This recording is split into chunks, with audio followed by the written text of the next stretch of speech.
Buenas tardes. ¿Aprendiste? Sean bienvenidos a un estudio más de la Iglesia Bautista de la Gracia de Cuautitlán Izcalli. Y empezamos el día lunes a hablar del tema de la oración y decíamos es un tema muy recurrido, muy interesante y siempre indispensable y apropiado estar hablando de la oración. ¿Por qué? Porque para los creyentes la oración es de vital importancia. Es uno de los medios de gracia que tenemos para hacer la obra evangelística, para interceder por los hermanos que están pasando por situaciones difíciles, porque es un mandato de Dios. La oración en cualquiera de sus formas en que la Escritura nos enseña acerca de ellas es totalmente importante. Es tan importante que se ha predicado miles y miles, yo creo millones de predicaciones acerca de la oración y no dejamos de aprender acerca de ella. No dejamos de ver que a veces, tristemente, hay muchos grupos, muchas iglesias que no han entendido lo que es la verdadera oración, la oración bíblica. Entonces, por esta situación siempre va a ser necesario estar predicando una, otra y otra vez acerca de la oración. Hablamos de la oración y empezamos hablando de la oración con la persistencia de la oración, es nuestro tema. Ahí en Lucas 18:1 dice, también le refirió Jesús una parábola sobre la necesidad de orar siempre y no desmayar, diciendo, había en una ciudad un juez que ni temía a Dios ni respetaba a hombre. Había también en aquella ciudad una viuda, la cual venía a él diciendo, hazme justicia de mi adversario. Y él no quiso por algún tiempo, pero después de esto dijo dentro de sí, aunque ni temo a Dios, ni tengo respeto al hombre, sin embargo, porque esta viuda me es molesta, le haré justicia, no sea que viniendo de continuo me agote la paciencia. Y dijo el Señor, oíd lo que dijo el juez injusto. ¿Y acaso Dios no hará justicia a sus escogidos que claman a Él día y noche? ¿Se tardará en responderles? Os digo que pronto les hará justicia, pero cuando venga el Hijo del Hombre, ¿hallará fe en la tierra? Vean. Vimos el día lunes mucho acerca de lo que hizo esta mujer, una pobre viuda, una mujer que no tenía un varón que sacara la cara por ella, y en ese contexto histórico, una viuda en aquel tiempo era una persona que no se le tomaba en cuenta, y poníamos el ejemplo aún hoy en día en los países musulmanes, islamitas. Si no hay un varón que acompañe a una mujer en la calle, a veces no puede salir. Tiene que tener un padre, un hermano, un pariente, porque si no es muy difícil. Y aquí estamos hablando de una viuda sin quien le protegiera. Y hablamos que quizás ese fue el caso, al verla indefensa, alguien sacó ventaja sobre de ella, y ella iba una, otra y otra vez hacia este juez malvado que dijimos no temía a Dios, por lo tanto no podía usar el argumento de que en el día del juicio Dios le iba a llamar a cuentas, el juez de jueces y señor de señores le iba a juzgar. Dice, no temía a Dios. Y tampoco en sentido social el desprecio, la verdad sobre su trabajo, porque dice que era un hombre tan malvado, tan cínico, que dice que tampoco temía a los hombres. Pero el argumento que Dios utiliza para esto es, entonces, si no era por temor a Dios y no era por su responsabilidad, no temía a los hombres, entonces era por un egoísmo propio. Era un hombre que no le gustaba estar siendo molestado día a día, y finalmente por este tema de la insistencia, de la tenacidad de la viuda, es que este juez malvado le hizo justicia. E inmediatamente pasa el Señor a decir, vean, si este hombre fue obligado a hacer justicia a esta mujer, vean, a causa de la insistencia, ¿cómo no hará Dios justicia a sus escogidos? Es el punto, ¿no? Dice, yo no soy como ese juez malvado. No, todo lo contrario, ¿no? Abre inmediatamente una separación, y él dice, lo primero que debes de pensar en Dios es que Él nunca es injusto. Es que Él nunca deja de ser misericordioso, compasivo. El problema entonces no es Dios, eres tú. Cuando llegas a desesperarte, ¿no? Cuando llegas a creer que Dios no te escucha, o que Dios tarda demasiado, o que ni siquiera le interesas, ¿no? Esto es lo primero que nos dice el Señor. No, quita de tu mente, no somos iguales. Este juez malvado fue obligado a hacer justicia. Ahora, el juez justo de toda la tierra, ¿hará algo injusto? Sabemos que no. Entonces, esta vida de perseverancia de la viuda nos enseña precisamente a ser persistentes, a insistir.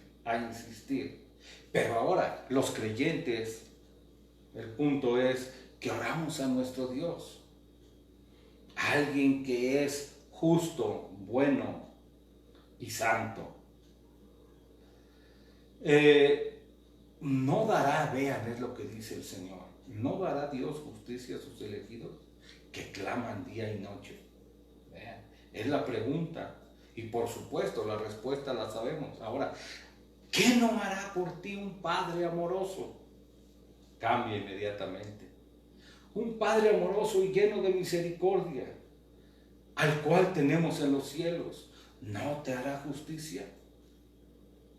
Vean, Dios no necesita ser molestado. No, ni se molesta. No es injusto. Nuestro Dios se complace en bendecir. De hecho, Él lo dice, clámame en el día de tu angustia, y yo te responderé y tú me honrarás. Nuestro Padre misericordioso que está en los cielos, Él sabe dar buenas dádivas. Dios es compasivo y tiene misericordia. Y pone otro ejemplo, ¿no? El Padre dice, si vosotros siendo malos, siendo malvados, otra vez la comparación, sabéis dar buenas dádivas a vuestros hijos, cuanto más nuestro Padre que está en los cielos. Vean, siempre hay un contraste, ¿no? Estas son excelentes y buenas noticias, que nuestro Dios siempre está dispuesto a escucharnos, a escuchar tu oración, a escuchar tu clamor, a escuchar tu súplica. tu ruego. Vean, Dios se compadece de las personas. Por lo tanto, lo que nos está diciendo es que Él no es un Dios malvado. Pero hay otra excelente y buena noticia, que ni tú ni yo somos como la viuda, que no estamos desamparados, que no estamos indefensos, que nosotros tenemos quien vele por nosotros, un Padre de misericordia, un Dios todopoderoso, que está presto para hacer justicia. Este Dios que podemos persuadirle.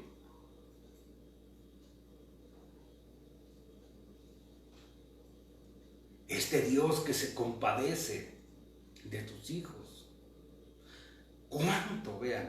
¿Cuánto más podemos esperar de nuestro buen Padre? Vean, que derramó la sangre de su Hijo unigénito. La Escritura nos lo enseña de esta manera. El que no escatimó a su propio Hijo, sino que lo entregó por todos nosotros. Y la pregunta, ¿cómo no nos dará junto con Él todas las cosas? Vean, es un compromiso, podemos decir, es un pacto de sangre que Dios hizo con su pueblo. Nos entregó lo que más amaba, su propio Hijo, su unigénito, lo más valioso para Él. Y precisamente este es el argumento para los creyentes. ¿Cómo entonces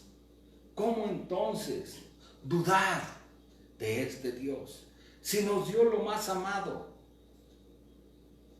Él dice que nos entregó a su propio Hijo, por lo tanto, todo lo demás es menos. Él nos entregó a su Hijo e hizo un pacto con nosotros y lo está sellando con la sangre de su Hijo.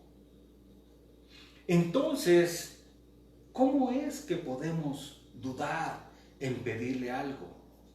Él dice que todas las cosas, vean, por lo tanto, debemos acercarnos confiadamente, con una osadía santa, sabiendo que Él responde compasivamente. Ya que dice, ya tenemos lo más valioso, su propio Hijo, Jesucristo. Estas son excelentes y buenas noticias, vean. Lo que decía, esto lo entendemos. Bien, ya son excelentes noticias, que nuestro Dios no tiene un carácter como el juez malvado, que Dios es un Dios compasivo. Segunda excelente noticia, que nosotros no somos como esa pobre viuda, ¿no? Sin recursos, sin influencias, sin nadie que saque la cara por ella, no. En ese sentido, vuelvo a decir, nosotros tenemos protección divina. Dios es nuestro amparo, Dios es nuestra fuerza, nuestro pronto auxilio en las tribulaciones. Dios es nuestra fortaleza, ¿no? Con nosotros está ese Dios. Tenemos en Dios un amigo, un hermano, un pastor que nos guía por pastos verdes, ¿no? Vean, en ese sentido, por supuesto que somos totalmente muy diferentes a la pobre viuda de la historia. Hay algo en lo que sí, y esa es precisamente la enseñanza, en lo que sí debemos de parecernos a esta viuda. Y eso es en su persistencia, en su tenacidad. Esa es la enseñanza. Persistir en la oración. Esta viuda es un excelente ejemplo a imitar. Ahora, como creyentes, como hijos del Padre, te das cuenta que lo que representas para Dios. Él puso su amor en cada uno de los santos. Vean, ¿desde cuándo? Según la Escritura, desde antes de la fundación del mundo. Desde antes de la fundación del mundo, el Señor te amaba. Fuiste escogido en lugares celestiales, según Efesios 1.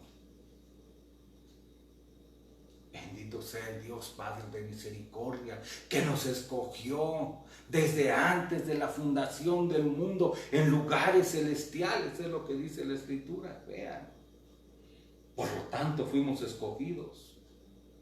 Recibimos el amor del Padre desde antes que el mundo fuese fundado. Y ese amor seguirá hasta la eternidad. Es la muestra de lo que dijimos hace un momento. Amó tanto a sus hijos que entregó a su propio Hijo para que muriera por nuestros pecados. Y luego no solo nos perdonó, sino que nos adoptó en su familia, haciéndonos coherederos con Jesucristo. Vean, estas son excelentes noticias. No estamos como la viuda indefensa, ni estamos frente a un juez injusto. Dios te ama porque Él mismo te eligió. Eres elegido. Por lo tanto, el Señor no solo está dispuesto a escuchar nuestras oraciones, sino que está atento a la voz de nuestra súplica, de nuestro clamor, a la oración de sus hijos. Está al pendiente. Y después podemos decir, para los desesperados, ¿no? Para aquellos que creen que no son escuchados. El Señor recuerda y dice que Él no tarda en venir a arreglar todo. ¿Cómo es que lo dice? ¿Acaso Dios no hará justicia a sus escogidos, que claman de día y de noche? ¿Se tardará en responderles?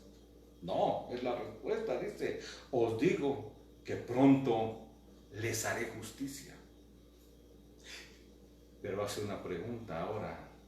Pero cuando venga el Hijo del Hombre, ¿hallará fe en la tierra? Vean. Dios dice que vendrá a poner todo en orden, que Él arreglará todo tal como lo está diciendo. ¿No dará Dios justicia a sus escogidos? Para algunos entonces, ¿y cuándo? Y la respuesta es pronto. La pregunta, ¿se tardará? No se demorará. ¿Cuándo vuelven a preguntar algunos? De los que claman día y noche. Y esto es, dicen, las oraciones de su pueblo, sus gritos desesperados, su clamor pidiendo justicia. Pero el Señor les dice, vengo pronto y la justicia viene conmigo.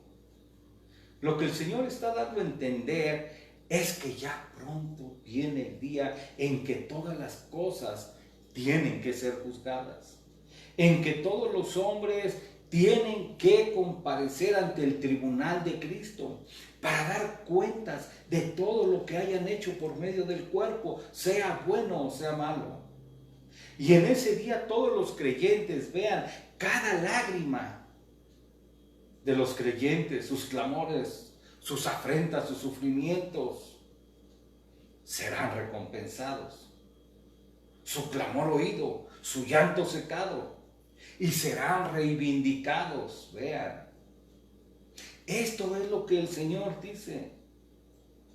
En mi venida se arreglarán total y definitivamente todas las cosas.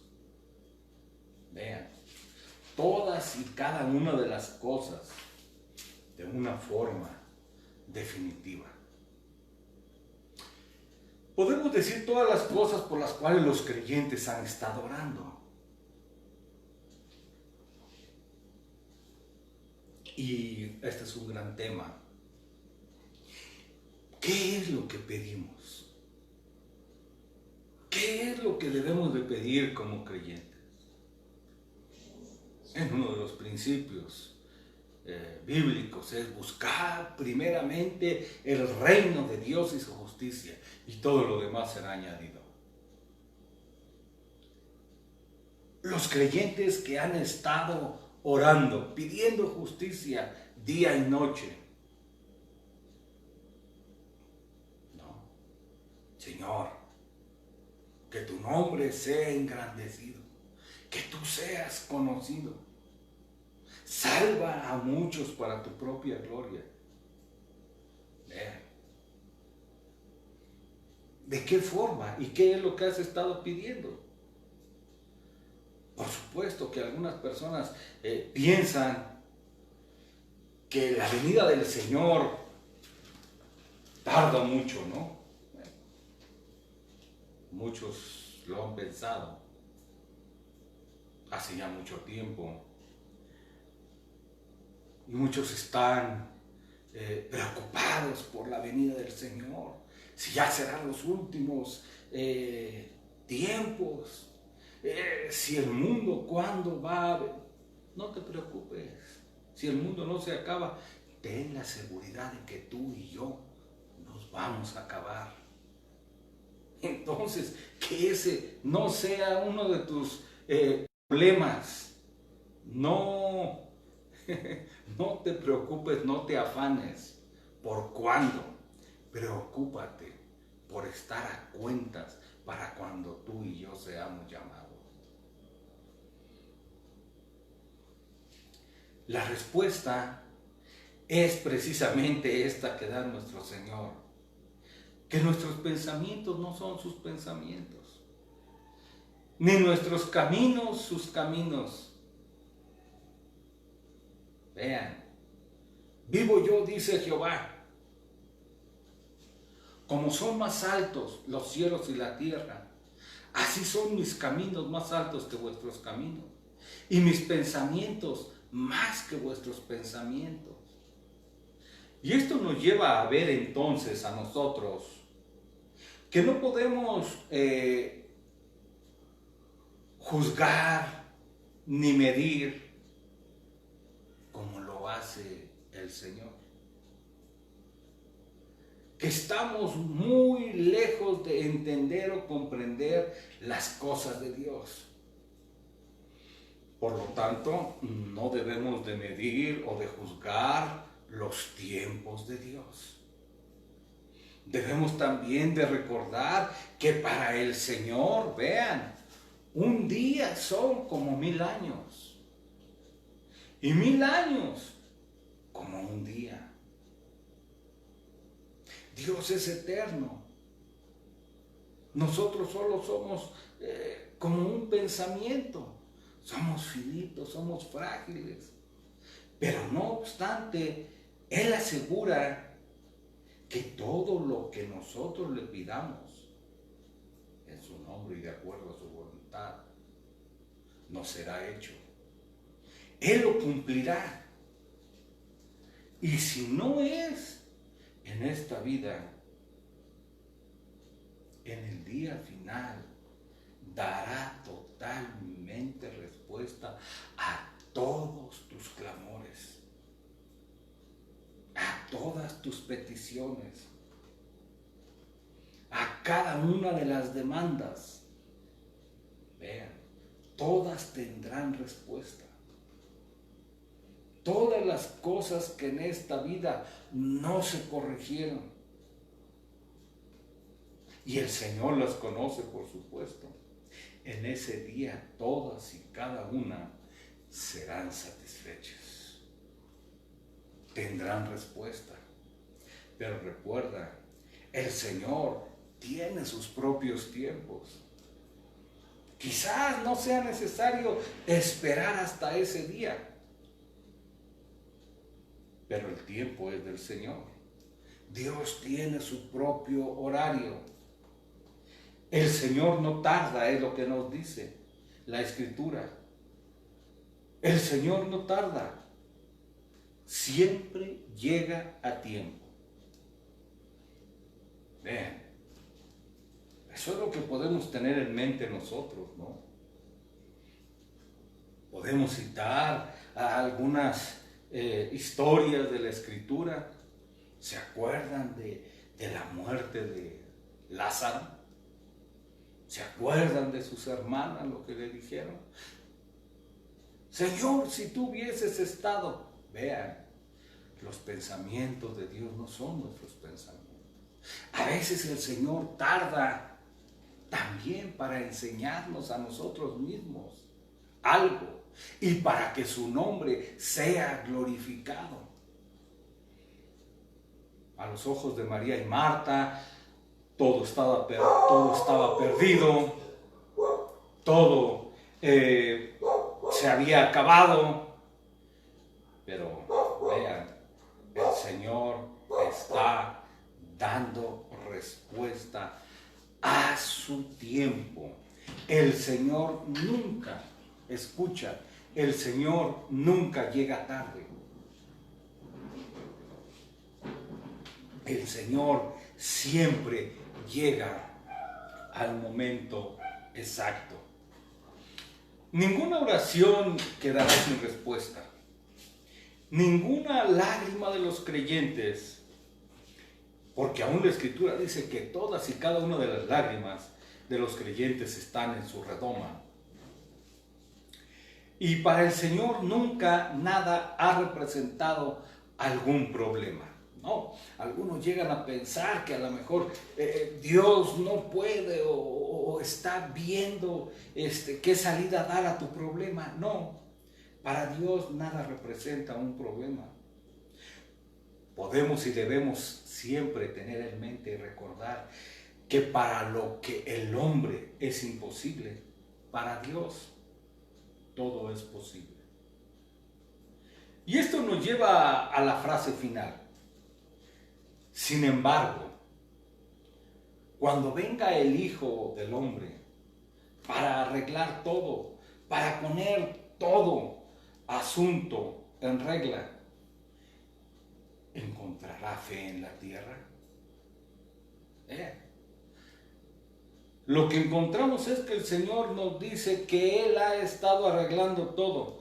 Es la preparación para los últimos tiempos, para el gran día, para el día final. Y la pregunta es, ahora, para ti y para mí, cuando el Señor venga, cuando Él regrese, cuando traiga la justicia, cuando venga como juez sentado en el trono de gloria, en el trono de juicio,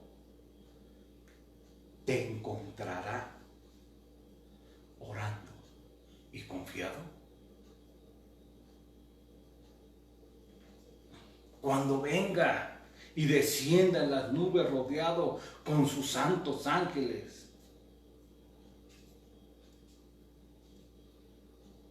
¿habrá fe en la tierra? ¿Cuántos estarán listos para recibirlo? Lo ponemos de otra manera. Los creyentes son las únicas personas que no pueden desesperarse, que no pueden desanimarse. Escucha, que no tenemos derecho, porque decimos confiar en Dios y porque oramos, Señor, sea hecha tu voluntad. De otra forma, entonces estaríamos siendo hipócritas y mentirosos. Los creyentes no tenemos derecho a flaquear, ni a desanimarnos, a pesar de las luchas, las pruebas, las tribulaciones y el por qué. Es simple, porque nosotros decimos creer y confiar y esperar en Dios. Y los creyentes son los que nos mantenemos como viendo al invisible. Entonces, si somos creyentes, No podemos desesperarnos, no podemos desconfiar, no nos alejamos. Si confiáramos en nosotros mismos o en otras personas, tendríamos miles, millones de razones para el desánimo. Pero si confiamos en el Señor, entonces tendremos millones de motivos para confiar y esperar. Dios es fiel. La pregunta sigue en pie. Cuando venga el Hijo del Hombre, ¿hallará fe en la tierra? Ahora, debemos de recordar el por qué el Señor contó esta historia. Y fue para animarnos a orar sin cesar, a no dar lugar al desánimo, al desaliento. El Señor dice a todos los que están desanimados, cansados, descorazonados, afligidos: no se turbe vuestro corazón. Creed en Dios, creed también en mí. En la casa de mi Padre muchas moradas hay. Y ese es un lugar para vosotros. Entonces, vean, este es tan solo uno de muchos motivos de la oración, de la cual vamos a seguir predicando. Oremos. Nuestro Padre, te damos las gracias por tu enseñanza. Te damos las gracias porque a través de las escrituras de tu palabra somos animados, somos exhortados a orar sin cesar, a no desesperar, a no desmayar, basados en el conocimiento que tenemos de ti, de quién eres, de tus atributos, de tu fidelidad, de tu santidad, de tu justicia. Te damos las gracias, Señor, porque podemos confiar en ti. Pedimos, Señor, que todas las personas creyentes que estén pasando por dificultades, por enfermedades, por pérdidas, tú sabes todas las cosas, aún por el desánimo, las ponemos en tus manos, y que sea tu palabra la que los vivifique, la que los anime y los aliente. Te damos las gracias en el nombre de Jesucristo, tu Hijo. Amén. Gracias por su asistencia. Les seguimos invitando lunes, miércoles y viernes. Los domingos, 12 del día, la predicación. Gracias por su asistencia.